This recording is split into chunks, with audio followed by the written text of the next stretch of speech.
tardes a todos y muchas gracias por acompañarnos en esta presentación que, como dice el título, va a ser acerca de la utilización de la ecocardiografía transesofágica en un contexto de inestabilidad hemodinámica en quirófano, ¿sí? Mi nombre es Alberto Dorsa, soy médico anestesiólogo del ICVA y les voy a contar entonces un poquito más allá del título, de qué va a tratar la disertación. Como verán acá, estas son imágenes que van a ir apareciendo luego de una introducción y que representan los distintos escenarios clínicos que vamos a tener que tratar de identificar para lidiar con esa inestabilidad hemodinámica que cuando se presenta realmente nos pone bastante ansiosos, sobre todo cuando no teníamos previsto utilizar quizás un monitoreo más avanzado y por lo tanto probablemente tampoco la ecocardiografía transesofágica. Por suerte contamos con esta herramienta, o idealmente deberíamos contar con esta herramienta por su practicidad para poder identificar bien qué es lo que está pasando. Como les decía, los objetivos van a estar en relación a tratar de justificar precisamente por qué la ecocardiografía transesofágica tiene que estar en quirófano, cuándo estaría indicado que la misma esté presente, revisar la bibliografía respecto a su utilidad en este escenario, es decir, en la inestabilidad hemodinámica, y generar, en base a eso, un marco mental de referencia que finalmente se tradujo, ¿no?, luego de las muchas investigaciones que se hicieron en este escenario de inestabilidad hemodinámica, en unas guías, que son las guías de referencia para la utilización de lo que se conoce como el ecotransesofágico básico. También la idea luego de esto va a ser poder, en base a las imágenes que vimos, establecer los diagnósticos diferenciales que nos puedan llevar a esa inestabilidad hemodinámica y ver si podemos terminar con algunas conclusiones. Bien, la verdad que la indicación del eco en quirófano arrancó hace tiempo que ya tiene indicaciones y son muy claras y son muy precisas. La verdad que hay mundos muy distintos, hoy por hoy ya lo sabemos, lo supimos siempre, ahora quizás está más de manifiesto.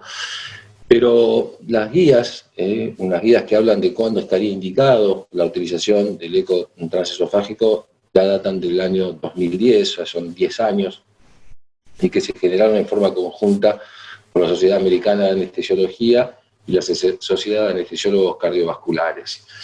Y fueron más allá, no hablaron únicamente de ecocardiografía transesofágica intraoperatoria, sino ya en ese tiempo establecieron que la misma debería ser una herramienta que se utilice en el perioperatorio, es decir, para preparar al paciente previo a la cirugía, obviamente cuando se considerase necesario, y también para abordarlo como una herramienta diagnóstica cuando esté justificado en el posoperatorio, generalmente en los cuidados intensivos.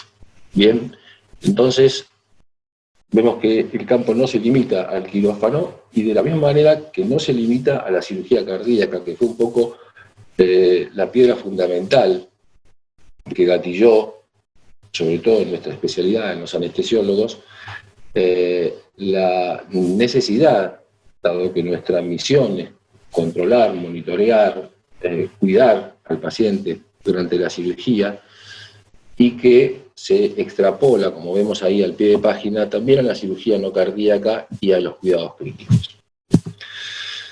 ¿Qué dice con respecto a las recomendaciones básicamente para la cirugía cardíaca, que no es el tema de esta charla, pero simplemente para mencionarlo, y la aorta torácica y los procedimientos en los laboratorios de hemodinamia, que debería utilizarse en todas, es decir, es una recomendación muy fuerte, tipo 1A, en la cirugía de corazón abierto y de la aorta torácica, que debería considerarse para la cirugía coronaria, dependiendo fundamentalmente de las características del paciente, de la impronta que tenga esa enfermedad coronaria en su función global, de la presencia de otras comorbilidades, pero estaría de alguna manera bien vista, es una recomendación también fuerte. Y con respecto a las intervenciones, ya hace 10 años, y sabemos que estas se han multiplicado en este tiempo, no solo en número, sino en complejidad, en todas estas intervenciones también la recomendación es pesada. Es más, hay algunas que hoy por hoy no se podrían realizar sin la guía de un eco transesofágico, solo por mencionar algunas, como por ejemplo el mitral clip o procedimientos como algunos reemplazos valvulares percutáneos. Con respecto a lo que sí más nos atañe, es la cirugía no cardíaca, y a donde vamos a apuntar finalmente, que es al ET básico. Si el equipamiento, dice, la experiencia están disponibles, están presentes, debería utilizarse. También otra recomendación muy fuerte, cuando esa inestabilidad circulatoria inexplicable se prevea, ¿sí? Nosotros nos creamos que va a ser o que se pueda presentar por las características del paciente, por las características del procedimiento que va a ser sometido, se presente, es decir, si no lo tuvimos en cuenta, se presenta la inestabilidad hemodinámica, entonces utilizarla, o persista. Comenzamos a tratarlo de otra manera y finalmente entendimos que la mejor manera de poder llegar a un diagnóstico sería utilizándola. Y también puede ser utilizada cuando la cirugía planeada o la patología cardiovascular conocida o sospechada pueda resultar en un compromiso severo hemodinámico, grandes desplazamientos de volúmenes, grandes sangrados, ejemplos, trasplantes hepáticos, compromisos pulmonares o bien neurológicos. Algunos procedimientos, como ustedes saben, tienen posicionamientos especiales, sobre todo los abordajes transeptoesfenoidales, y en ese contexto identificar potencialmente aire que pueda generar eventos neurológicos en el postoperatorio es de suma importancia.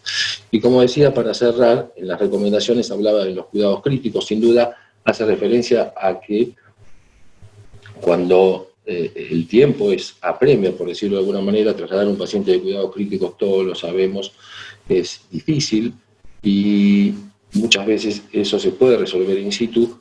Obviamente está la herramienta del eco transtorácico, pero cuando no pueda obtenerse una buena calidad de imágenes, siempre el eco transesofágico es la que viene a apoyarlo también.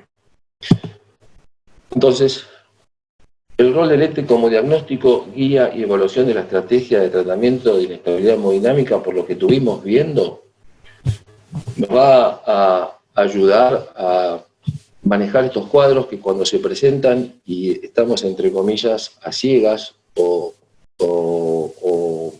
previmos que podía resolverse de una manera más sencilla y se está sosteniendo en el tiempo, y está, digamos, complicando la estabilidad del paciente, vemos que lo mismo lo podemos dividir en 4 grandes grupos, como ser los hipovolémicos, el cuadro de vasoplejía, la depresión miocárdica y los obstructivos. Yo diría que en todos los casos que menciono en este cuadro, el eco puede resolverlos en su totalidad, dependiendo obviamente de la experiencia, con ese abordaje básico que vamos a ver, y quizás nos quedamos cortos con el neumotórax, donde probablemente el diagnóstico llegaría más por descarte que por la posibilidad directa de reconocerlo por medio de esta herramienta. De manera que, como vimos, la ecocardiografía puede optimizar el manejo en muchas condiciones, y vaya si son muchas las condiciones que acabo de mencionar que pueden generar inestabilidad hemodinámica, y lo que es más importante es que esto no va a ocurrir o no ocurre solamente en el quirófano de cirugía cardíaca. Esto se presenta, ustedes lo saben, en forma inesperada en todas las salas de operaciones, sean las salas de obstetricia, sean las salas de traumatología, de neurocirugía, de cirugía general, y en todas las edades. De manera que esto es algo que deberíamos empezar a mirar en forma más amigable. Empezando por la primera gran forma que se le dio a la utilización del eco transesofágico. Esto ocurrió en el año 99, hace ya 21 años, que ya conviven y de muy buena manera. Les voy a dar un dato de color: el próximo presidente de la sociedad, o el presidente actual, perdón, ya asumió, del presidente actual de la Sociedad Americana de Ecocardiografía, es un anestesiólogo de la Universidad de Duke, Joan Minatam. Si hace más de 21 años que conviven, obviamente esto no tiene por qué llamar la atención. Pero fíjense cómo la Sociedad Americana de Ecocardiografía y la Sociedad de Anestesiólogos Cardiovasculares hicieron en forma conjunta esta guía comprehensive, que le llaman ellos, que significa exhaustiva. Es decir, son 20 vistas a partir de las cuales uno debería, no voy a usar la palabra guiar porque a los cirujanos muchos no les gusta que lo guíen, sí acompañarlos, sí sugerirles, sí compartir su quehacer como para que pueda llegar a bien puerto, ¿no? Un buen puerto. Y en estas guías ya históricas se definía cuáles eran los movimientos que tenía la sonda transesofágica. Se hablaba, inclusive, fíjense el tiempo que tiene, que todavía no estaban los 17 segmentos, que luego sí se incorporaron para unificar criterios con las otras imágenes, la irrigación coronaria y las 20 vistas que yo hacía referencia. Pero esto era un piso, obviamente, pero un piso lo suficientemente bueno como para poder, como les decía, acompañar, identificar y resolver los problemas en los quirófanos de cirugía cardíaca, ¿sí? Tanto como monitor, como sostén hemodinámico, y además como diagnóstico, ¿sí? Diagnóstico de plásticas que los cirujanos suelen resolver en el quirófano y que obviamente tienen que tener la data de lo adecuado de la reparación antes de sacarlo de quirófano. No se quedaron ahí. Obviamente, por lo que le comentaba, la convivencia siempre fue buena y el mismo grupo, ambas sociedades, entendieron luego de múltiples investigaciones que había que optimizar, que 20 vistas no eran suficientes para esto que les comentaba, entonces fueron por más y determinaron que 8 vistas mínimamente deberían incorporarse para que este examen se considerara exhaustivo, ¿no? Tengan en cuenta que después cada operador, cada servicio puede hacer, y aquel que tuvo la oportunidad de manejar un eco sabe que hay muchas vistas que probablemente no estén dentro de las descritas y que pueden ser muy favorables para apreciar tal o cual, digamos, elemento anatómico que consideren relevantes. Pero hablando del ET básico, de esto que nos trajo hoy, que nos concertó hoy, el ET básico de rescate, quería comentarles cómo surge la necesidad de poder establecer una guía que no tenga, digamos, tanta información, que tenga así vistas que nos garanticen poder llegar a un diagnóstico adecuado en tiempo y forma. Y estos son de los estudios pioneros, por decirlo de alguna manera. Fíjense, en 1998 aparece este primer trabajo, quizás uno de los primeros, que sugiere que el eco transesofágico, en una experiencia de 66 pacientes, donde predominó como diagnóstico primero, pero no único, la disfunción ventricular, que el ET no planeado ayuda al manejo del paciente inestable. Pero esto no es cirugía cardíaca. Mucho más acá, sí, se estudiaron 33 pacientes con la doctora Shilkut, y donde fueron, a decir verdad, 22 transesofágicos y 9 transtorácicos. También fueron ecos de rescate en pacientes que estaban hemodinámicamente inestables.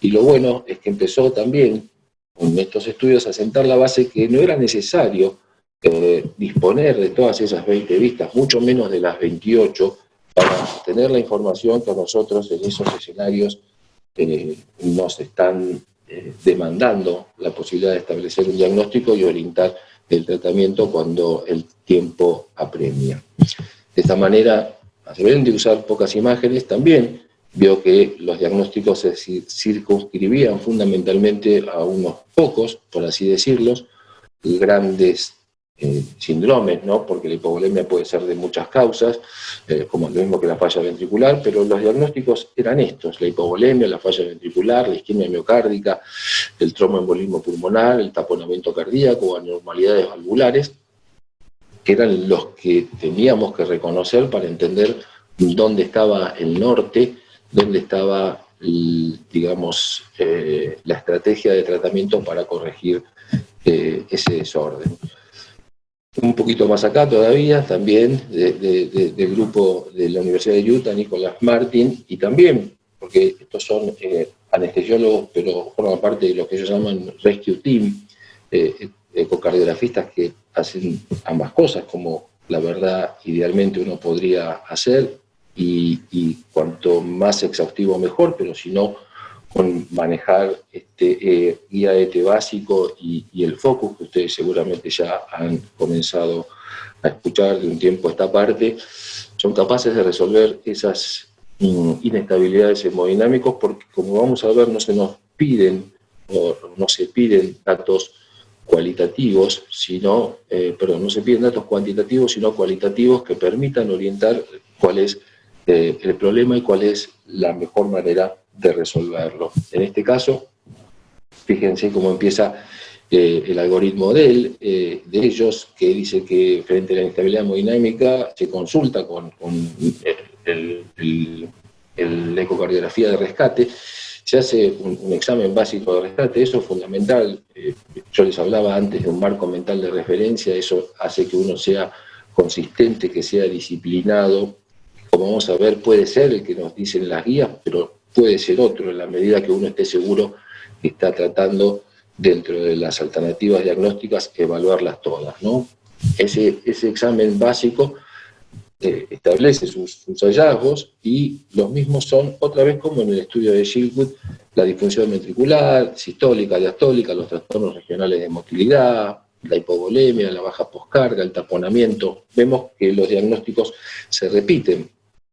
Obviamente instauran un tratamiento y evalúan si el tratamiento estuvo adecuado. Si el paciente mejoró, obviamente continúa con un cuidado estándar o acorde, pero si no evaluó, hacen un nuevo eco. Porque, como dicen, la ausencia de evidencia no es evidencia de ausencia. Así que entienden que algo o se les pasó por alto o se modificó, pero la manera de verlo, la manera de resolverlo es utilizando esta herramienta. Vemos que las vistas, los planos que se utilizaron son muy pocos, en este caso fueron 13, ¿sí? Y los diagnósticos a los que arribaron fueron básicamente los mismos que en los estudios que yo les mostré antes. ¿Bien?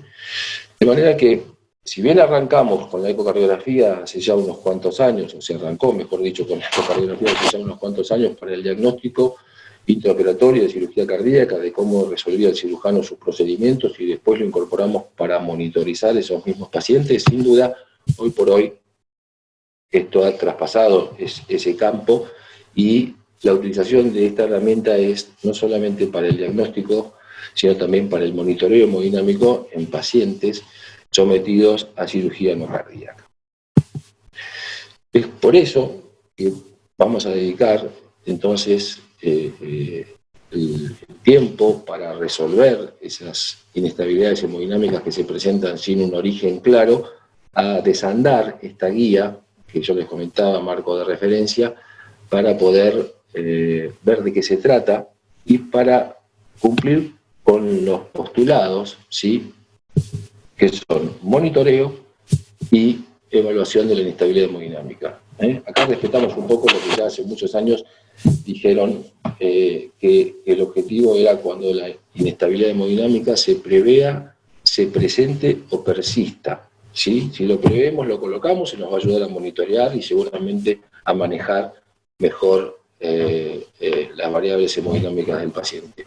Y si no, no lo previmos, por lo menos podemos instalarlo cuando se presenta, y obviamente si no venimos resolviéndolo, si el problema persiste, ahí sí solicitar la posibilidad de poder contar con el ET para entender qué es lo que está pasando. De manera que el objetivo es que esta guía básica está pensada para el cuidado y el tratamiento del paciente quirúrgico inestable. Bien, fíjense nada más en esta revisión de que se hace acerca del paro cardíaco en la sala de operaciones, el manejo y la resucitación. ¿Cuál es nuevamente, ¿no? ¿Cuál es el primer peldaño? ¿Cuál es el origen? ¿De dónde se parte cuando un paciente se encuentra en shock o hipotenso? Bien, lo primero que pedimos es un eco, ¿sí? Hacerlo en forma transtorácica, y si el paciente está ventilado, un eco transesofágico, porque entienden, esto es publicado en el 2018, que es lo único que nos permite aproximarnos a distintos escenarios etiológicos y guiar el tratamiento evaluando la respuesta. Y lo que es más importante que todo, sin mover al paciente de la cama, es decir, lo que se conoce como bedside o sitio de cuidado. Se encuentre en cuidado intensivo, se encuentre en la unidad coronaria, se encuentre en el piso. Esta es una herramienta que puede ayudar a resolver por lo menos el diagnóstico. A diferencia de las anteriores que mencioné, el examen básico está compuesto por 11 vistas, que son 8 medioesofágicas. La aurícula es bastante generosa, y con algunas patologías de aurícula izquierda, se vuelve más generosa todavía, de manera que es amplia y permite, digamos, encontrar todas estas alternativas de vistas. Y tenemos también una vista transesofágica y 2 vistas que son de la aorta torácica descendente. Es decir, que de las 20 vistas iniciales, que después se fueron a 28, vamos a utilizar únicamente 11. Bien, y de las 4 ventanas, como ven acá, esofágica superior, medioesofágica, transgástrica y transgástrica profunda, se utilizan con esta guía únicamente 2. Como vemos, se ha simplificado mucho la posibilidad de hacer un examen suficientemente completo como para tener diagnóstico en este contexto de inestabilidad hemodinámica. De manera que las ventajas del ET básico es una rápida adquisición de información vital que nos va a incrementar la eficiencia y evitar errores por omisión. Aquellos que tuvieron posibilidad de leer y de meterse, y ojalá mucho más de hacer el focus, es exactamente lo mismo, es decir, pocas vistas, muy ricas en información, que se hacen rápidamente y que nos permitan, digamos, definir en forma binaria si el problema está presente o está ausente, y si está presente en gran magnitud, en poca magnitud. De manera que no tengamos que estar desplegando muchas otras herramientas que la ecocardiografía tiene, pero que consumen tiempo para aplicarlas cuando la inestabilidad hemodinámica se está desarrollando, progresando, y tiempo también para incorporarlas en la experiencia, de manera que eso sin duda es una etapa posterior que llega y va a llegar, pero que a veces asusta y aleja al médico, al anestesiólogo, en este caso, de la posibilidad, pensando que es algo realmente engorroso y que demanda tiempo. Entonces, rápida adquisición de información vital, incremento de la eficiencia y evitar errores por omisión. Esto hace referencia a que seamos, como les dije antes, disciplinados, constantes, elijamos un, entre comillas, algoritmo de vistas y repitámosla. Y lo que es más importante, que seguramente lo voy a repetir, es no quedarse con la primera impresión del diagnóstico que creen haber encontrado, ¿sí? Sino seguir buscando. Más allá de que ese primer diagnóstico haya generado ya una conducta, haya generado una estrategia de tratamiento, amén de evaluar cómo responde el paciente a esa estrategia de tratamiento, seguir buscando, porque está más que demostrado que muchas veces no es uno solo el problema que presenta ese paciente, sino que son varios los diagnósticos que están generando esa inestabilidad hemodinámica. En mi caso, por eso dice personal, cada uno puede armarla como le parece, me resulta cómodo colocar la sonda y rápidamente encontrarme, antes de llegar en ese plano coronal a las 4 cámaras, encontrarme con este eje corto de la aorta ascendente, que es muy rico en información porque, como ven acá, yo tengo un tronco de la arteria pulmonar y su rama derecha, que puedo, así cualitativamente, como siempre le estuve comentando, ver si está distendida o no está distendida, si tiene coágulos, no tiene coágulos, y esto lo vamos a ver. También cualitativamente ver las características de esta aorta ascendente, si tiene, por ejemplo, alguna falsa luz, si está disecada, y también la cava superior, cómo se comporta, si se colapsa, si está permanentemente distendida. Como ven, ni bien uno apoya la sonda, por decirlo de alguna manera, ya tiene la posibilidad de empezar a pensar en diagnósticos diferenciales. Si movemos el multiplano y nos vamos a 90 grados, lo que vamos a tener es una mejor impresión de toda la circunferencia de esa rama derecha de la arteria pulmonar y desplegando la aorta ascendente para precisamente alcanzar mayor posibilidad de diagnóstico en lo que hace a una disección tipo A. Después volvemos al multiplano a cero y nos vamos a una de las vistas más importantes, también en un plano coronal, de 4 cámaras, donde vemos, como les dije, el eco posicionado aquí detrás, la aurícula izquierda y a través de la válvula mitral, el ventrículo izquierdo, y de acuerdo a cómo lo orientemos, ahí podemos jugar un poco, priorizando cavidades izquierdas, priorizando cavidades derechas, pero es un poco la idea es que se vea un poco todo, y rápidamente ver si el ventrículo derecho respeta esos 2/3 que tendría que tener, respeta la morfología, su septum, si el ventrículo izquierdo, también es importante desplegarlo en forma completa. Eso significa que probablemente tengamos que hacer un poco de retroflexión para evitar, digamos, tomar como una rebanada, interpretar mal la punta y pensar que estamos en un ventrículo pequeño. Ver el tamaño de las aurículas, ver cómo se comporta ese septum interauricular, cómo se comporta ese septum interventricular.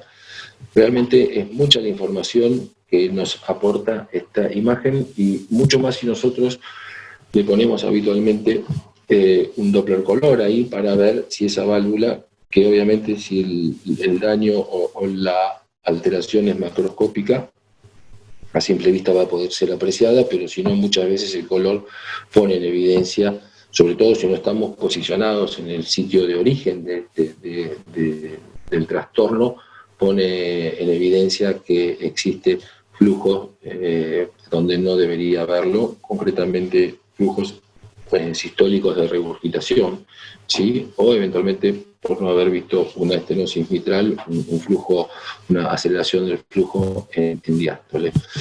Después, la idea es pasar, siempre sin modificar. Fíjense que rápidamente paso por la base del corazón, independiente de esa poca modificación a 90 grados, y después 4 cámaras y directamente al eje corto. El eje corto es también una de las vistas que más data nos va a dar, porque se reconoce que a nivel de los músculos papilares, es decir, ese corte transgástrico medio papilar involucra lo que sería el 60% de la masa total del ventrículo izquierdo, de manera que viendo en forma franca cómo se comporta ese músculo a ese nivel, tanto de su cara anterior, inferior, lateral y septal, podemos identificar, digamos, un comportamiento global, podemos identificar trastornos segmentarios de la motilidad parietal, orientando en el sentido de las agujas del reloj ligeramente hacia la derecha y priorizando las cavidades derechas. También tenemos información de un eje corto del ventrículo derecho, mucha información acerca de la volemia, ¿sí? Y también el pericardio, es decir, que es otra de las causas que en forma aguda inestabiliza a los pacientes. Ya que estoy en 0 grados, la idea es evaluar rápidamente la aorta torácica descendente. También en 0 grados, ahí puedo subir y bajar un poco el transductor, y luego abrirlo a 90 grados, tratando de tener mayor trayecto, eventualmente por la posibilidad de tener una disección tipo B y que se nos pase inadvertido. Ya estando en 90 grados, subo el transductor y vuelvo al medio esofágico, donde me voy a encontrar con una vista que se conoce como 2 cámaras, en donde están representadas el territorio de la descendente anterior y de la coronaria derecha. Un patrón de referencia es la visión de esta orejuela izquierda por delante del ventrículo. Y otra vez, ¿no? Viendo los trastornos o no, es decir, la contractilidad de ese ventrículo izquierdo, el tamaño de la aurícula y cómo se está comportando la mitral. La verdad es que yo con este esquema no estoy tratando de... No estamos en una cirugía de plástica mitral donde hay que informar y reconocer cuál es el mecanismo. Y entonces la idea es que ya vimos que la válvula mitral y la aurícula no tenía color, no tenía, digamos, flujos turbulentos importantes, significativos. Podríamos obviar en este caso, dado el tiempo y dado el paciente que está, como dijimos, inestable, la posibilidad de color. Se podría poner, no es tanto tiempo, pero digamos que ya lo habíamos hecho. Donde sí vamos a poner nuevamente color es cuando abrimos el multiplano a 120 grados y obtenemos un eje largo, viendo otras dos caras, la anterolateral, perdón, la anteroseptal y la posterior, y el tracto de salida del ventrículo izquierdo, donde sí vamos a poner color, no solamente para ver la morfología y cómo se comporta esa válvula aórtica, sino por uno de los cuadros que yo le dije que eran muy frecuentes, más frecuentes de lo que uno cree, muy ominosos, y que si no tenemos este tipo de monitoreo nos hacen pensar que la etiología del problema es otra, que es precisamente la obstrucción dinámica del tracto de salida del ventrículo izquierdo por el movimiento anterior sistólico de la válvula mitral.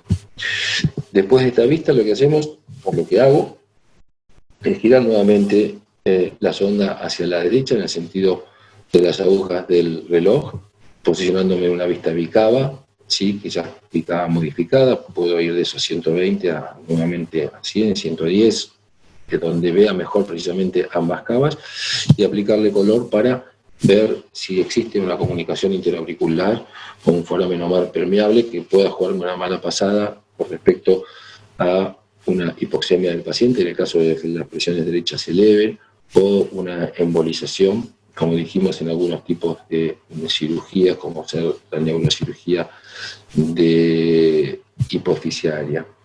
Después, siempre del lado derecho, manteniendo la sonda en el lado derecho, reducimos el multiplano a 70 grados y tenemos una vista que es muy favorable para evaluar el ventrículo derecho. Dijimos que lo evaluábamos, ese ventrículo derecho, en 4 cámaras, lo evaluábamos en el eje corto y lo volvemos a evaluar acá en esta vista que se reconoce o que se define como tracto de entrada y tracto de salida del ventrículo derecho, donde podemos observar lo que sería la pared posterior-inferior y la antero-superior. Bien, la pared lateral nosotros la evaluamos acá, y la pared, digamos, completa en un eje corto, transversal, lo evaluamos acá. Si priorizamos el derecho, posterior-inferior, lateral, que sería esta, y antero-superior, que sería acá. Obviamente en este caso vamos a ponerle Doppler a ambas válvulas, ¿sí? Ya que las mismas están comprometidas, también tienen impacto hemodinámico y puede ser el problema que tenemos que ir a tratar de resolver, ¿sí? Descargando ese ventrículo derecho para finalmente disminuyendo la amplitud del multiplano y girando la sonda hacia la izquierda para tener esta vista que se conoce como eje corto de la válvula aórtica, pudiendo o no poner color dependiendo del tiempo que tengamos y dependiendo de la información, como dijimos, ya la tuvimos acá. Vimos si el flujo se aceleraba, si se aceleraba en el tracto de salida, si se aceleraba producto, digo, de una estenosis, luego de la válvula, o si había una insuficiencia importante como consecuencia de un defecto a ese nivel. Entonces, ¿qué preguntas deberíamos respondernos con el ET de descarte? Fíjense, primero más o menos la voy a enunciar, es si se contrae adecuadamente el BI y el BD, si se observan trastornos regionales de la motilidad parietal, cuál es el estado de la volemia, lleno o vacío, si hay lesión valvular significativa, si hay obstrucción dinámica del tracto de salida, si hay derrame seco. O sea, la respuesta es ¿hay o no hay? Es decir, sí o no. no estoy preguntándome cualitativamente cuál es la magnitud. ¿Sí? Obviamente, está bueno decir poco, moderado o severo, pero eso inclusive es todavía, si se quiere, en este análisis cualitativo más fino. Generalmente las cosas que inestabilizan a los pacientes suelen ser más severas, entonces la severidad a veces es lo que hace que uno, primero, pueda identificarla y segundo, contestar con seguridad si sí está presente o no está presente. Bien, rol entonces del ente, inestabilidad hemodinámica inexplicable. Volvemos a ese cuadro que me parece que es, como les dije, bastante completo, quizás con el tema del neumotórax uno se queda un poco a pie, pero lo demás creo que está en la mayoría de las causas que puedan estar generando una descompensación hemodinámica en el paciente. Entrando puntualmente en los diagnósticos diferenciales, las causas, y no son por orden de frecuencia, presumir que hay una causa más frecuente que otra, la verdad que es engañarse y es quedarse de alguna manera sentado cuando uno, como les comentaba antes, esto es muy dinámico. Obviamente un primer diagnóstico es importante, comenzar una estrategia de tratamiento en base a lo que uno vio, pero lo que hace es todo el tiempo volver a reevaluar si está funcionando no solamente el tratamiento, sino apareció algo nuevo o nos comimos algo en el primer examen. Comenzando con la hipovolemia, vemos que habíamos dicho que la vista que mejor nos permitía llegar a este diagnóstico es este eje corto transgástrico medio papilar, donde ustedes ven que realmente el ventrículo suele verse, por lo menos en este caso, ¿no? Puede estar vacío y con una mala función, pero en general si el ventrículo está preservado, se lo ve, digamos, con una función hasta, diríamos, supranormal. En este caso no hay ningún trastorno regional de la motilidad parietal, todos los segmentos se mueven adecuadamente, eso lo decimos porque vemos que se engrosan el miocardio en sístole y que hay un desplazamiento del endocardio hacia la luz de la cavidad. Es decir, que esto tiene un patrón, ese patrón es un ventrículo izquierdo hiperdinámico. Sí, a decir verdad, acá les faltarían unos latiditos como para que machee mejor esta definición, pero suelen estar hiperdinámicos precisamente porque están vacíos e hipotensos, entonces es una manera de tratar de ganar un poco de presión arterial. Pequeños en diástole, eso es algo que vamos a ahondar ahora, pero si nosotros, a lo mejor si no tenemos el ojo entrenado, no necesita mucho tiempo para entrenarse y ver que el volumen de fin de diástole no es tan importante y que se vacía completamente en sístoles. Vemos como los músculos papilares, el anterolateral y el posteromedial se besan, como se dice habitualmente, y prácticamente la cavidad queda obliterada. No solamente la imagen, sino la posibilidad de haber tenido el contacto con el paciente, saber qué tenemos entre manos, a menos que nos hayan llamado para hacer un eco de rescate, saber si el paciente tuvo, digamos, algún tipo de, digamos, preoperatoriamente, abstinencia con respecto a la hidratación, si tiene muchas horas de ayuno, es decir, si hay un déficit de fluidos, o bien esto es consecuencia de un sangrado que probablemente haya pasado inadvertido a los cirujanos o a nosotros también. Simplemente para mencionarlo, porque no es el objetivo de esta charla, sabemos que están los índices estáticos y los índices dinámicos, y que los índices dinámicos son muchos más fidedignos, ¿no?, que los índices estáticos, y en esa línea tenemos lo que se denomina la integral de velocidad del tiempo, que se toma en el tracto de salida del ventrículo izquierdo, y que con algún dato más, como ser el área del tracto de salida, podemos establecer, multiplicándolo por la frecuencia cardíaca, el gasto cardíaco.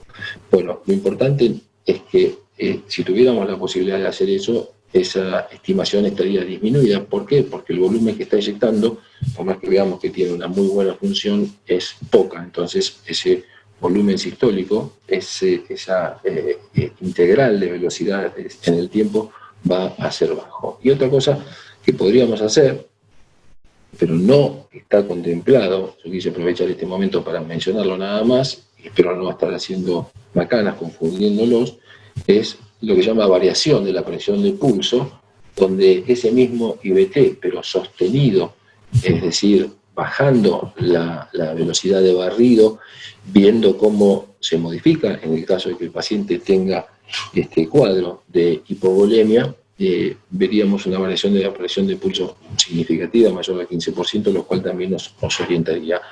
¿Es el único escenario en el cual está la variación de la presión de pulso? No, es un dato más. Está presente también en el taponamiento, está presente en el neumotórax, está presente en la exclusión del tracto de salida del ventrículo izquierdo, pero es un dato más. ¿Bien? O bien la posibilidad de tener un diámetro en la vena cava superior, en la vista bicava, donde podemos hacer correr un modo N. Si quieren, olvídense, pensé que lo tapaba con mi mano, pero no lo tapo, quedémonos con esto, ¿sí? Que es lo que nos va por lo menos a orientar. Ahora, como les dije antes, no pensemos que esto se soluciona con solamente agregado de volumen, ¿no? Habría que ver si realmente está pasando por una hipovolemia pura o no hay algo más agregado. Esto es lo que les comentaba, lo voy a pasar por alto, y ahora vamos a hablar de algo que es similar en algún punto, que es la disminución de la resistencia vascular sistémica, otro de los motivos por los cuales los pacientes se inestabilizan. Uno tiene que tener presente lo que se conoce como test de predictividad, es decir, si sabemos que el paciente a lo mejor es un paciente, no sé, en mi práctica a lo mejor que ha estado sometido a una circulación extracorpórea prolongada y pueda estar teniendo una respuesta inflamatoria significativa, es muy probable que este sea un cuadro en el cual la resistencia vascular sistémica se presente. Puede ser un cuadro de anafilaxia, ¿sí?, a algún fármaco, puede ser el fármaco per se, sin ser anafiláctico, como ser los priles, puede ser una sepsis, ¿sí? Hay muchos cuadros que uno, sabiendo, digamos, si el paciente los tenía o no, nos va a ayudar a orientar, más sumándole esta imagen, que se trata de una disminución de la resistencia vascular sistémica. ¿Cuál es el patrón? Bueno, muy parecido al anterior, pero con una gran diferencia. El ventrículo izquierdo está hiperdinamico, perdonen que las que te extraje no laten tan rápido como deberían, se llenan más en diástole, fíjense, el otro y ahora lo vamos a poner superpuestos, o al lado uno de otro. En diástole este ventrículo está mucho más lleno que lo que estaba en una disminución de la volemia, y al igual que el otro sí se vacía completamente en sístole.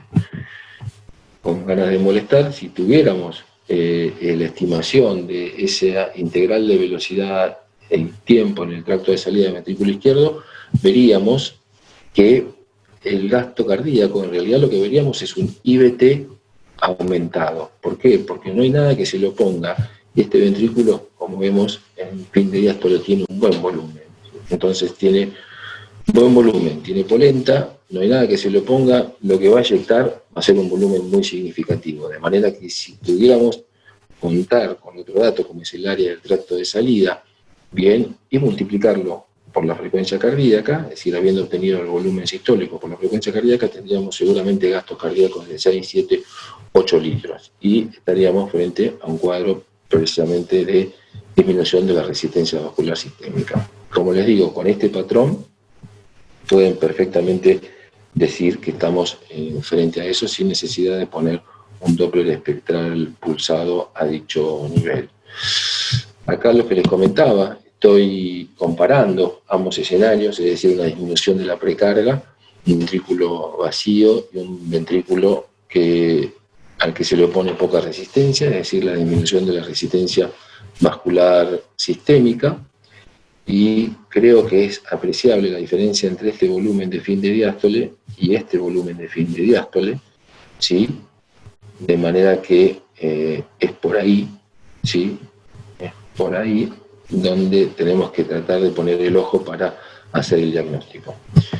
Me ocurrió hacer esto como una medida quizás más de ejemplificar. En condiciones normales tenemos un ventrículo que está lleno, ¿sí? Y si se contrae adecuadamente, su 55 o 60% de fracción de eyección hace que precisamente ese porcentaje se elimine.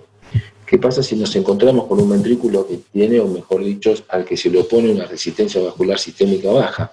Una buena precarga, pero al tener poca poscarga se vacía casi en su totalidad, quedando casi obliterada la cavidad. Mientras que si partimos de un ventrículo que tiene baja precarga, el volumen de fin de diástole va a ser menor al normal, y debido a eso, digamos, por una función conservada, también va a exprimirse en su totalidad. De manera que si miramos solamente la sístole, no vamos a darnos cuenta de cuál de los dos escenarios es el que está generando la hipotensión. El secreto está en mirar la diástole. Como ustedes saben, en medicina no todo es blanco y negro, pero bueno, por lo menos para incorporar conceptos, pintémoslos de esos colores ahora. Obstrucción dinámica del tracto de salida del ventrículo izquierdo es una entidad, como yo les comentaba, mucho más frecuente de lo que se cree, y hay muchos factores predisponentes. Uno piensa que solamente las enfermedades congénitas, heredofamiliares, como la miocardiopatía hipertrófica obstructiva, dan cuadros como estos, donde uno ve que la valva anterior, y ahora tengo otra imagen que se lo voy a mostrar mejor, está impactando de tal manera que está produciendo, si ustedes ven acá, una aceleración a nivel del tracto de salida mucho antes de llegar a la válvula aórtica. Esta válvula aórtica nos ayuda porque tiene calcio, y fíjense cómo genera una sombra acústica. Entonces sabemos que la válvula aórtica está acá, y todo este trayecto donde hay aliasing, donde hay aumento de la velocidad, es producto de ese choque de esa valva anterior en algún punto del septum, y genera, por un lado, la aceleración en el tracto de salida, y por otro lado una aceleración a nivel de la válvula mitral, una insuficiencia mitral severa, ¿sí?, que se dirige posteriormente, y por eso, como vamos a ver ahora en el patrón, se la describe como en I. Pero como les decía, antes de entrar en el patrón, uno tiene que pensar en esto, no solamente en el paciente que sabe, porque leyó el informe y tiene una miocardiopatía hipertrófica obstructiva, por más que no haya tenido síncopes o por más que no esté medicado y demás. Esto se presenta muy frecuentemente en pacientes, sobre todo añosos, con hipertensiones de larga data, que generan un ventrículo muy hipertrófico, cavidades pequeñas, que de alguna manera, más allá de la anatomía propia, generan como una especie de achicamiento del ángulo mitroaórtico, y eso favorece que la valva anterior haga este movimiento anterior sistólico. Entonces, pacientes añosos, sobre todo mujeres, baja superficie corporal, grandes horas de ayuno, pueden presentar tranquilamente este cuadro clínico sin tener necesariamente un antecedente de obstrucción de miocardiopatía hipertrófica. ¿Cuál es el patrón? El patrón es movimiento anterior sistólico, es de alguna manera lo que le pone el rótulo al cuadro, un flujo turbulento en el tracto de salida del ventrículo izquierdo, un check que se dirige posteriormente a la aurícula izquierda. El signo en I es este, ¿sí? Que yo lo freno, ahí no lo frené bien, ahí hay un signo en I, donde se produce aliasing, como yo les comentaba, mucho antes del tracto de salida, y un ventrículo izquierdo hiperdinámico que obedece a que, digamos, toda la sangre se va hacia la aurícula izquierda, y como consecuencia de eso el ventrículo está vacío, que aparte es el mecanismo por el cual se favorece esta entidad. De manera que si nosotros no tuviésemos esta herramienta para poder identificarlo, y estamos, digamos, sin sospecha siquiera de que esto es lo que está ocurriendo, tenemos un paciente hipotenso, porque todo lo que nos convocó hoy es paciente hipotenso, inestabilidad hemodinámica, y por otro lado, si en el mejor de los casos teníamos una presión de capilar pulmonar, o teníamos una PVC y no hubiese intercurrencia pulmonar o valvular y pudiese ser fidelina, veríamos que estaría por las nubes, ¿no? Ni que hablar a lo mejor de su congestión pulmonar. Y uno a ciegas interpreta que lo que está pasando es que es el ventrículo el que se queda y que no está pudiendo, digamos, cumplir su función de bomba ese ventrículo izquierdo. Entonces lo único que hace es más inotrópico y más inotrópico, cuando el tratamiento pasa exactamente por lo contrario, ¿sí? Quitarle los inotrópicos, inclusive beta-bloquearlos, darles tiempo para que se llenen. Recordemos que el llenado es un fenómeno que se produce en la diástole. Recordemos que lo que dijimos de la miocardiopatía hipertrófica, la hipertensión de larga data, de los pacientes añosos, son ventrículos que tienen un patrón, ventrículos que son hipertróficos y que son rígidos, que acomodan mal el volumen. Entonces démosle tiempo para que acomoden el volumen, démosle buena presión, es decir, generando con vasopresores una cabeza de presión de perfusión coronaria, y quitémosles por completo los inotrópicos. Y juguemos también un poco con la precarga. Recordemos que esos pacientes con ventrículos de esas características generalmente tienen patrones que son del tipo restrictivo, donde de manera que hay muy poco margen, o el margen es menor a un ventrículo normal, para acomodar el volumen. Bien, fíjense acá en esta diapo cómo el mecanismo queda todavía mucho más claro. Esto es 5 cámaras, ¿no? Donde se está en mesosístole pegando esa valva anterior al tracto de salida. Esto no tiene color, pero con color imagínense que acá generaría la turbulencia en el tracto de salida y la insuficiencia mitral. Esto sí, otra vez, es un eje largo donde se produce el fenómeno que acabamos de mencionar. Seguimos con las alternativas que puedan estar generando la inestabilidad hemodinámica, y nos encontramos con quizás la primera vista que yo les recomendé, que yo les dije que hacía, y que era esta del eje corto de la aorta ascendente.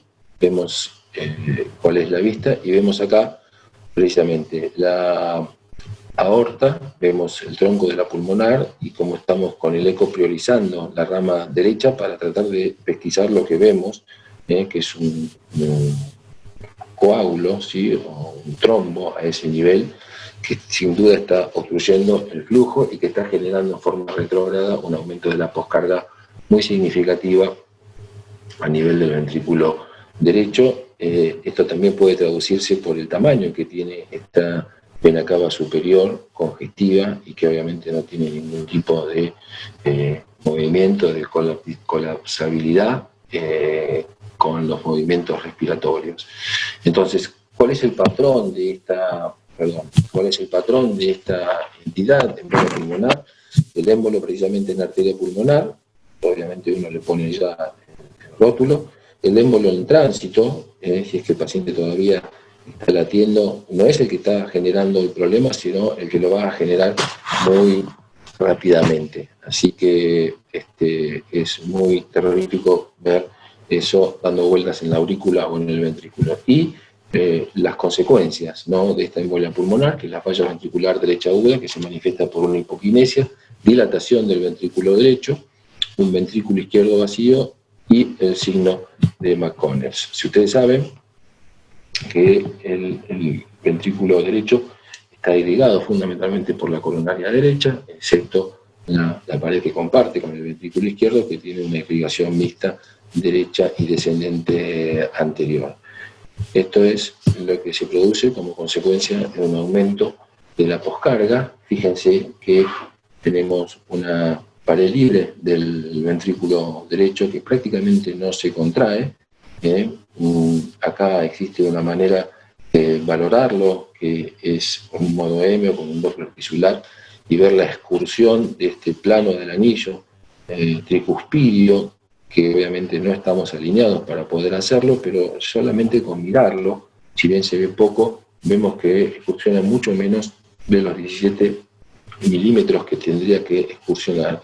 Y todavía más evidente es esto, que parece que estuviera frisado, ¿no? Esta área que prácticamente no se modifica, no hay un cambio de área fraccional de la sístole respecto de la diástole, lo que nos habla de que ese ventrículo está realmente impactado por algo que le está ocurriendo y que, digamos, pueden ser básicamente dos cosas. Una es lo que mencionamos, es decir, el aumento de la poscarga abrupta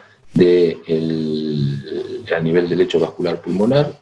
Sí, entendemos que eso es más probable que a lo mejor tenga una estenosis pulmonar aguda o una obstrucción del tracto de salida del ventrículo derecho. ¿Sí? Las causas suelen ser tromboembolismo pulmonar, y la otra causa, que también hoy por hoy se reconoce como inclusive generadora de ese signo de McConnell que les mencioné antes, también puede estar dado por la obstrucción de la coronaria derecha. Bien.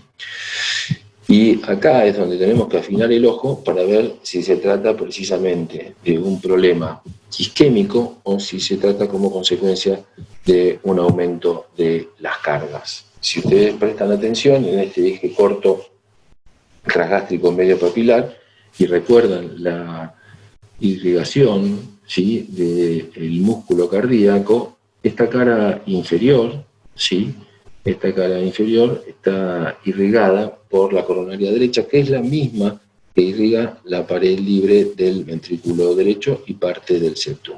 Si el fenómeno es un fenómeno de cargas, de poscargas concretamente, es muy probable, como en este caso, que no haya compromiso a nivel de la coronaria derecha, y vemos como en este caso ese segmento medial inferior se contrae perfectamente, cosa que no podemos decir lo mismo de este segmento, donde vemos que está mucho más impactado y tiene un movimiento mínimo, si se quiere, comparado con la motilidad de esta cara anterolateral y parte de la anterior y anteroseptal. O sea que el diagnóstico diferencial pasaría entonces por tratar de tener un eje corto y poner de manifiesto cómo se comporta esa pared inferior del ventrículo izquierdo.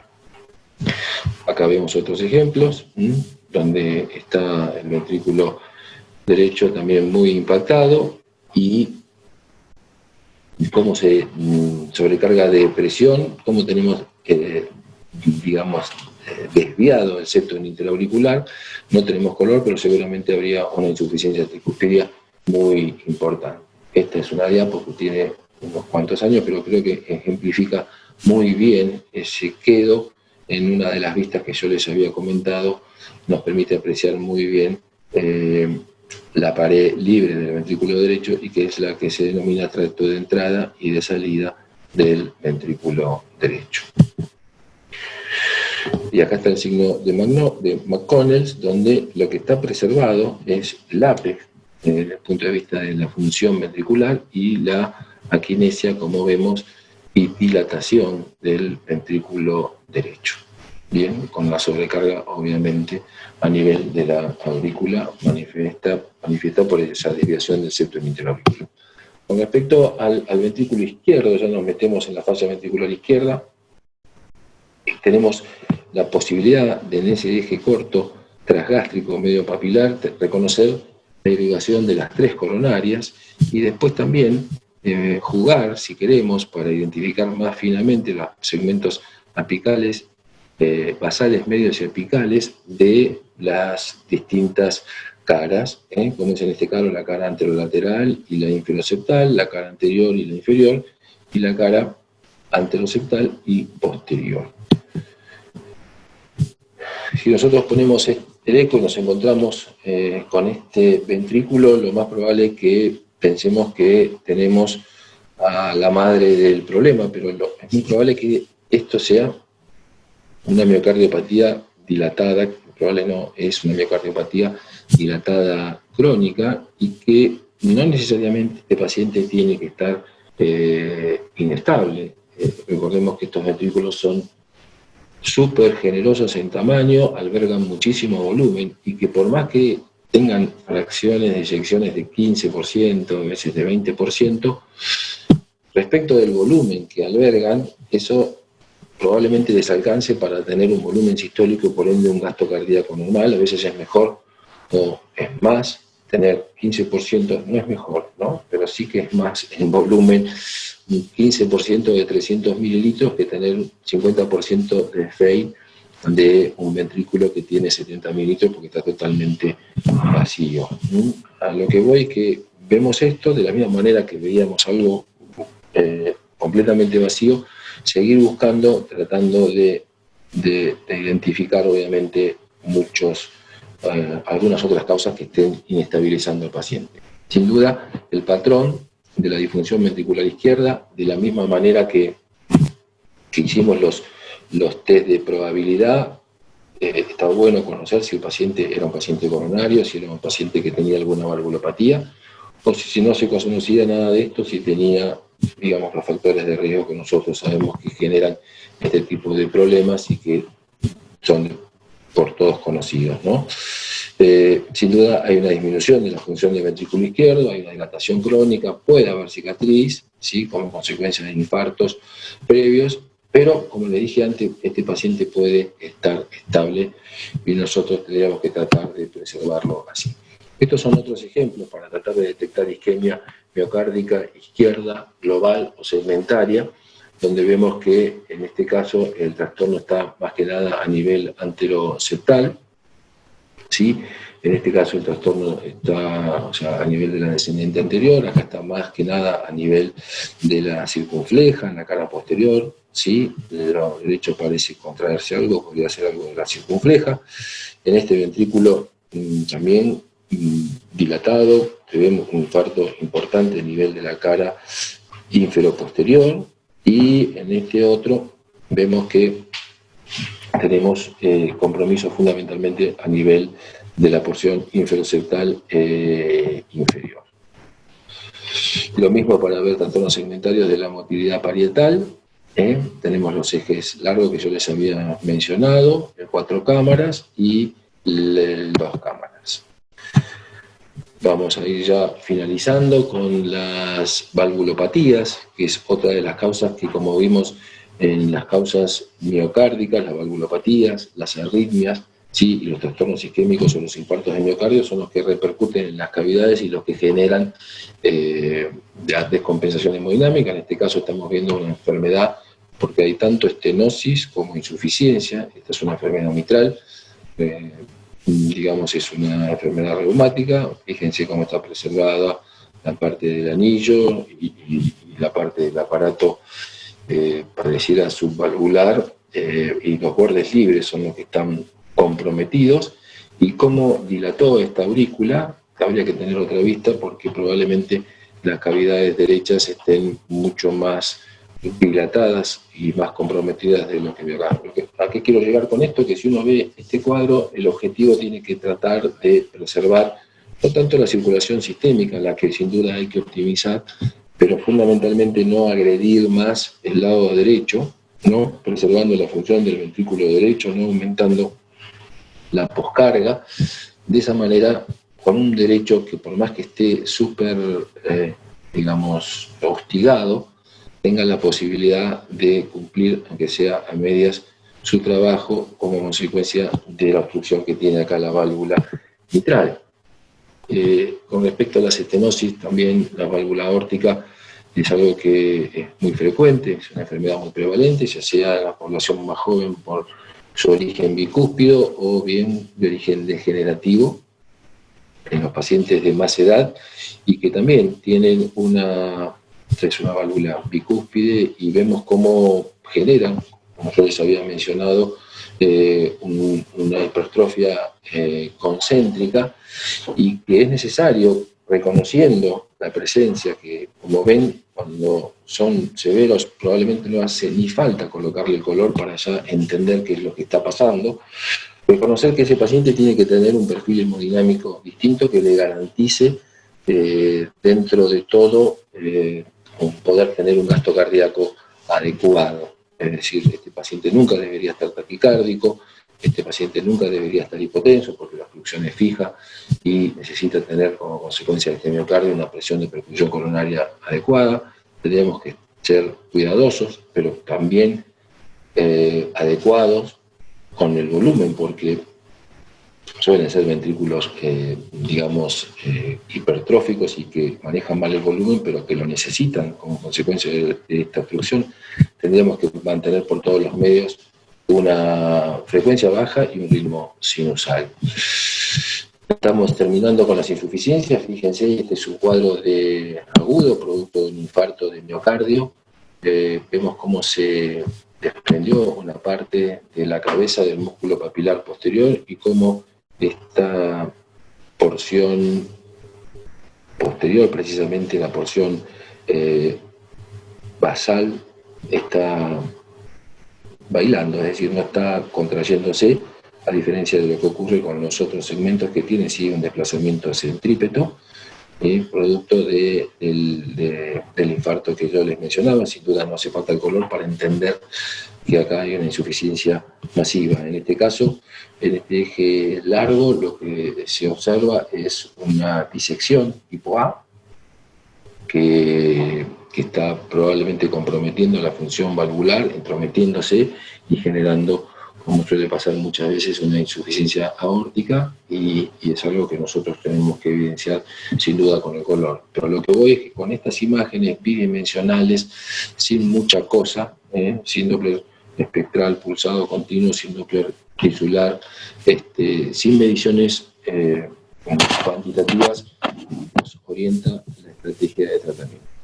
El taponamiento es otra entidad que genera, digamos, en forma aguda. En forma crónica se tolera muchísimo mejor, pero en forma aguda descompensa a los pacientes. Los pacientes digamos, que pueden padecer este tipo de procedimiento, obviamente, son los pacientes que han tenido un trauma, los pacientes que estuvieron a lo mejor abordados por electrofisiología, las ablaciones de las fibrilaciones auriculares, son los laboratorios de hemodinamia, pero también los pacientes oncológicos, los pacientes con insuficiencia renal, de manera que este test, como se denomina, de predictividad, hay que tenerlo en cuenta al momento de tratar de establecer la causa que generó el problema.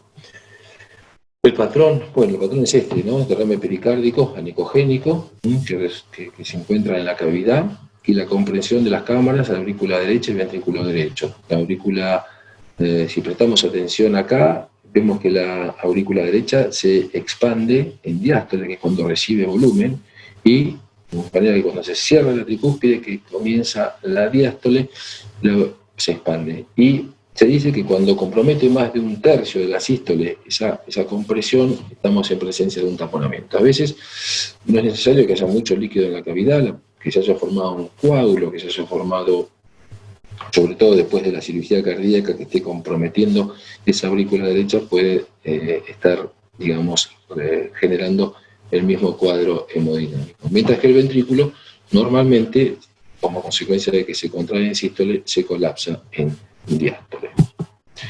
Más ejemplos de cómo se vería un derrame pericárdico significativo, como para generar esta entidad taponamiento y una hipotensión, como dijimos, sostenido, un eje corto, ¿sí? Ya con derrame a nivel de la cara lateral y a nivel de la cara anterior. Este es un eje de los que no hemos visto, pero que es 2 cámaras transgástrico, y vemos la cara anterior y la cara inferior y lo vacío, producto de todo el compromiso derecho, que es el que se encarga de aportarle volumen al ventrículo izquierdo. De manera que, más allá de lo básico, nos va a quedar muchísimo, pero digamos, nos va a quedar muchísimo pero si Dios quiere nos va a quedar paciente, porque vamos a saber cómo orientar la estrategia de tratamiento, nos va a quedar una hemodinamia cuantitativa, nos va a quedar una diastología, una válvula mitral, evaluar la válvula aórtica, la válvula tricúspide, los ventrículos, la aorta, y si nos va a quedar todo, la versatilidad del eco, pero en lo que hace a un eco básico, nos queda esto que hemos mencionado. Concluyendo, el ET básico identifica la etiología de la inestabilidad hemodinámica, eso ya está más que probado, es seguro, ¿sí? El índice de complicaciones, y sobre todo de complicaciones menores que pasan por sangrados o por odinofagia a nivel de la cavidad oral, y como dijo alguien alguna vez, si la ecuación costo-beneficio es que el paciente se muera, no sé, creo que la única condición para hacer un eco transesofágico es que haya esófago y que haya corazón, ¿no? Porque ¿cuál es el plan B a no poder resucitarlo, ¿no? No predomina un solo diagnóstico, es decir, quitarse de la cabeza las presunciones, hacer un primer examen, aunque tengamos un primer diagnóstico, seguir reevaluándolo, continuar hasta que el paciente esté estable, mirando siempre nuevas opciones de tratamiento, como les comentaba, elegir una guía básica, si no les gusta otra, elijan otra y hagan su esquema, pero repítanlo, como dice acá, sean consistentes y disciplinados y hacer esfuerzos siempre por refinar el diagnóstico. Muchas gracias.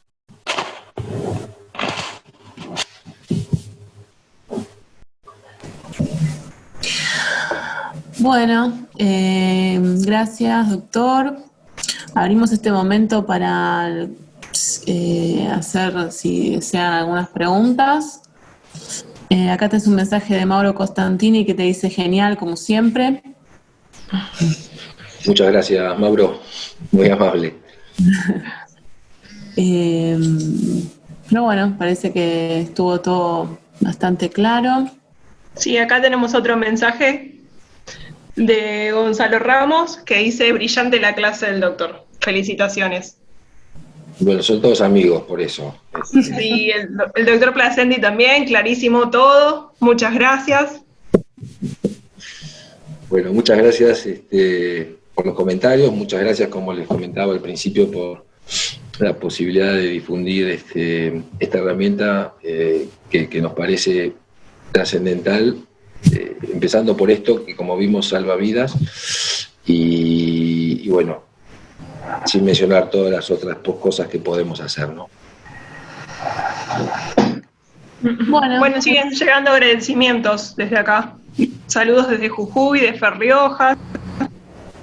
Bueno, muchas gracias. Sí, muchas gracias, la verdad, muy amables y bueno, contentos de que hayan estado y que les haya gustado la presentación. Vamos a ver si podemos programar otro entonces. Sí, acá están pidiendo otro. Más webinar de ETE, por favor. Así que, Doc, queda agendado para otro. Pueden contar conmigo. Como le dije al principio, si no había gente que escuchaba, muchas gracias a Patricia Latini por la convocatoria, a Eugenia por toda la ayuda de conectividad, a vos, Romina, también. Así que... Doc, tenemos una consulta acá. Dale. Quería saber si en la práctica hacen de rutina ETE en cirugía de bypass. Es una pregunta del doctor Guillermo Lerma. Ok. Mira, de rutina no la hacemos, pero digamos, como decían las guías, si la condición lo amerita, es decir, si se prevé que el paciente, por las características que tiene, por las comorbilidades, en definitiva por su función ventricular, u otras comorbilidades que pueda tener, insuficiencia renal, hipertensión pulmonar, lo que fuera, amerita, se coloca, y si no se colocó y se complicó, se coloca. Es una herramienta que por suerte tenemos por partida doble, de manera que en general cuando se requiere la utilizamos. Generalmente está la doctora Ivana Urlequian, que es la que digamos, estadísticamente, junto con la doctora Fabiana Maurillo, las que hacen en la institución más bypasses, y en caso de que se requiera, saben que está disponible y la han utilizado. Y acá creo que tenemos... ¿Y en cirugías valvulares? Sí, cirugía valvular es de rutina, digamos. Aún así, aún con el COVID, para que nos pese, porque estamos en zona de riesgo, lo que hacemos es, bueno, a menos de disfrazarnos como corresponde, y le dejamos, digamos, el protector que viene de la desinfección, o directamente le colocamos una manga como si hiciésemos un bloqueo o un acceso vascular en condiciones estériles.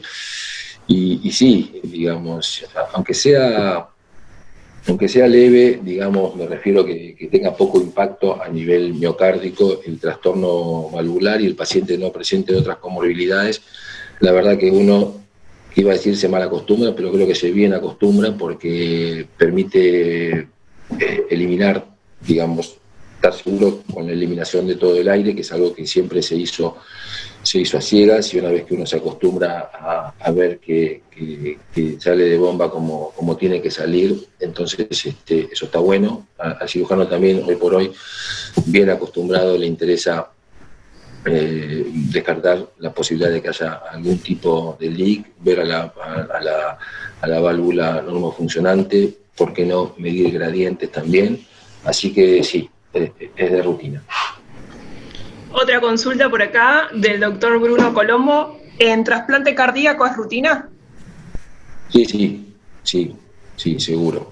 Sí, el trasplante cardíaco es rutina. Sí, nos sirve sobremanera, digamos, para todo, sobre todo para la salida de bomba. En general son corazones sanos, pero bueno, muchas veces el atontamiento que se produce como consecuencia de la preservación nos ayuda a entender mejor, por más que sepamos que estadísticamente es ese ventrículo derecho que tenemos que proteger.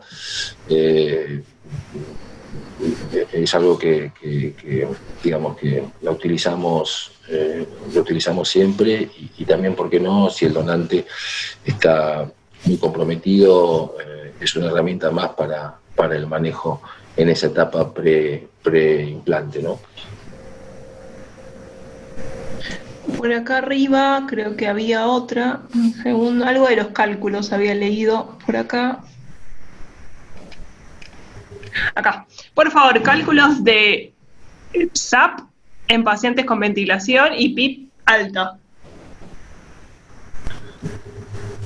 ¿Cálculos de SAP? Sí, PSAP.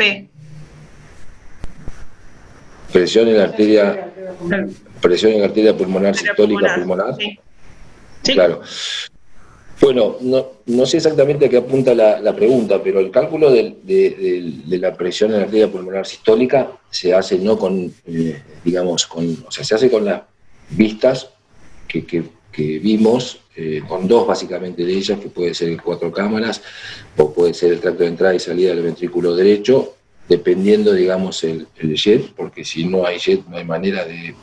jet de regurgitación de insuficiencia tricúspide, me refiero, no hay manera de evaluarlo, o si no, con otra vista que brinda por lo general muy buen abordaje en lo que hace a la alineación del Doppler espectral continuo, porque son flujos de alta velocidad que van de una cavidad de alta presión a una de baja presión, y en ese contexto, bueno, nos alineamos y evaluamos concretamente el número. Me parece que la pregunta quizás apunta no tanto a cómo se determina que de esta manera, o bien digamos a partir de posicionarnos con otras vistas que no están mencionadas acá, en lo que sería el tracto de salida del ventrículo derecho para evaluar lo que se llama tiempo de aceleración, es decir, si ese flujo que está saliendo del ventrículo derecho está chocando con una pared y por ende el tiempo de aceleración es breve, menos de 90 milisegundos, o si está más complaciente. Pero me parece que lo que apunta la pregunta es a ver hasta dónde puedo tirar la cuerda, ¿no? En el sentido de que sabemos que la PIP es algo pernicioso para un ventrículo derecho.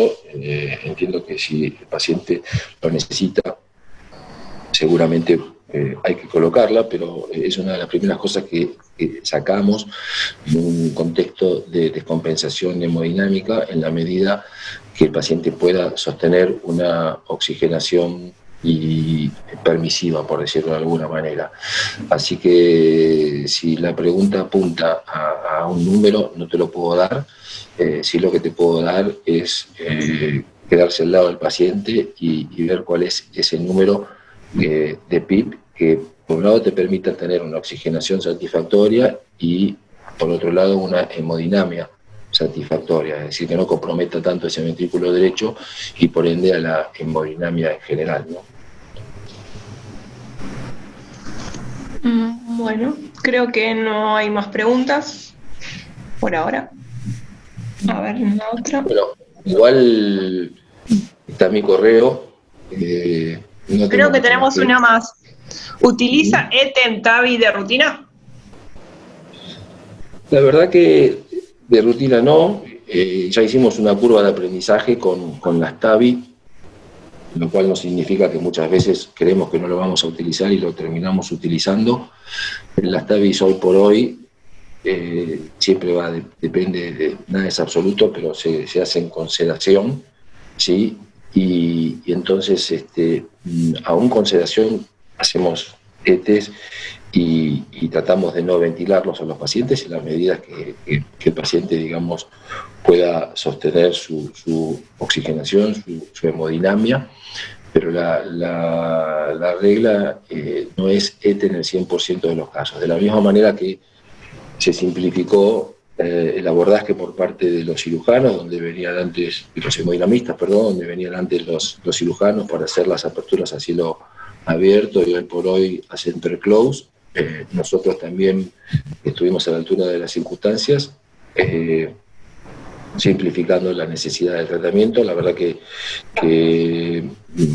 se resuelve muchas veces sin eco. Obviamente cuando las imágenes que les brinda la radioscopía les hace pensar que el jet, digamos, básicamente el problema es cuando el implante de la válvula, como consecuencia del calcio, no queda lo suficientemente sellando, digamos, el anillo.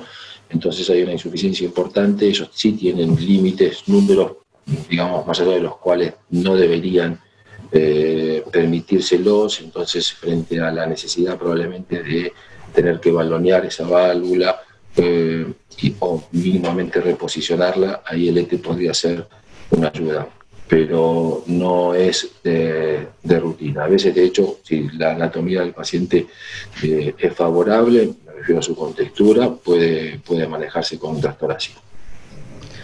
¿Los ET los hacen los anestesistas o entra un cardiólogo? Para las TAVI entra un cardiólogo. Y acá ¿tiene la posibilidad de realizar strain en el ventrículo izquierdo para evaluar perfusión intraquirúrgica? No, lamentablemente no. Vamos a ver si podemos incorporar ese strain global longitudinal, porque bueno, sabemos que es mucho más fidedigno que la fracción de eyección, es capaz de detectar compromisos subclínicos, por decirlo de alguna manera, aun cuando digamos, aparentemente está todo bien, por decirlo de alguna forma, con la fracción de eyección, el strain ya muestra, digamos, cierto compromiso de la función ventricular, pero no es una herramienta que tenemos. Y con respecto a la pregunta previa, no lo hacemos nosotros porque no tenemos, lamentablemente, en quirófano un equipo 3D, y en el laboratorio de hemodinamia, cuando se hacen las TAVI, va el equipo de 3D. ¿En qué cirugías no cardíacas lo usan, Alete? Bueno, en el contexto que mencionaba anteriormente, ¿no? En las cirugías vasculares periféricas, digamos, con pacientes complejos, con mucha comorbilidad, con muy mala función ventricular, con otras comorbilidades, como comentaba, hipertensión pulmonar, pacientes renales crónicos. Sabemos que nuestra entidad es unidisciplinario, son todos pacientes cardiovasculares, pero aún así tenemos esa población de pacientes. También lo usamos a veces cuando hacemos las ablaciones de la fibrilación auricular, y son reablaciones, o el paciente tiene alguna malformación congénita cardíaca, para favorecer, digamos, la punción transeptal y guiar a los electrofisiólogos. También lo hacemos para descartar a veces previo a las ablaciones, cuando hay dudas, digamos, con respecto a la posibilidad de que haya trombos en esa orejuela izquierda, por un tratamiento quizás no del todo correcto. Entonces, ahí en ese contexto también lo usamos como para descartar y evitar complicaciones asociadas a la embolización de de trombos a ese nivel, ¿no? Por acá tenemos otra. Para el gasto cardíaco, ¿tiene alguna fórmula que usted utiliza? Sí, un poco lo mencioné, ¿no? Hoy por hoy el IVT es digamos, muy accesible. Hay 2 pistas que permiten obtenerlo, dependiendo del paciente, también del operador, pero del paciente generalmente es más generoso con la transgástrica profunda, entonces uno ahí se puede alinear bien y colocando un Doppler pulsado a nivel del tracto de salida. No solamente sirve para estimar el gasto cardíaco, sino como un monitor de seguimiento intraoperatorio, ¿no? Sabemos que digamos, el tracto de salida del paciente es 1, quizás uno lo puede medir por única vez y eso no se modifica a lo largo de la cirugía, pero por lo general se estima que tiene un valor más o menos de 2 centímetros. Eso hace que si aplicamos la fórmula para calcular el área, 2pi por radio al cuadrado, y lo multiplicamos por el IVT o BTI, obtenemos un volumen sistólico.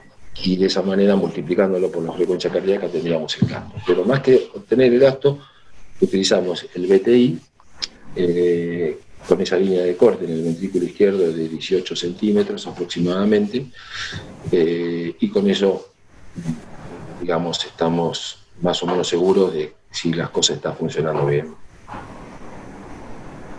Bueno, creo que ya contestamos todas las preguntas que nos se fueron haciendo. Bárbaro. Bueno, gracias a todos por el aguante y bueno, a sus órdenes. Y como les decía, para contactarme el mail, así que no busquen Twitter, no busquen cosas raras, ¿eh? El mail me llega seguro. Perfecto. Bueno, muchas gracias a todos por participar y gracias, doctor. Muchas gracias. Muchas gracias a todos. Nos vemos. Gracias. Chau, chau.